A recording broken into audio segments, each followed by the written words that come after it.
mamimigay ng only saya at instant pa-premyo dito sa Mukhang Perya! Ayan, sa mga tumuto kanina sa Asintama Ka Na Game, makinig na dahil heto na ang hinihintay nyong listahan ng mga panalo. Check and verified by our DTI representative. Pindot painalo ka araw-araw, kaya naman, oras na para Kashing! Kashing!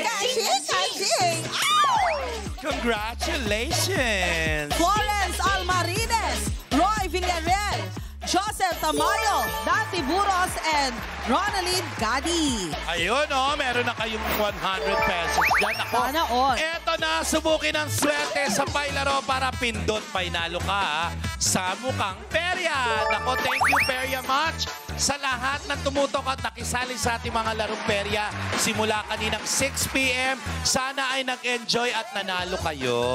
Dapat lang mag-enjoy kayo. Charot lang. Kung gusto niyo naman makitambay dito sa Perya namin sa studio at manalo na nag-uumapaw na prizes, ay mag-send lang ng audition video sa pi.com.ph para sa programa na Mukhang Perya. I-chika nyo lang ang favorite or pinaka-memorable na kwentong Perya nyo. Di ba? Ang dali sumali. Baka ikaw nang sunod na magmumukhang Perya kasama ang magmumukhang Perya. Baka kayo na ang susunod na manalo, di ba?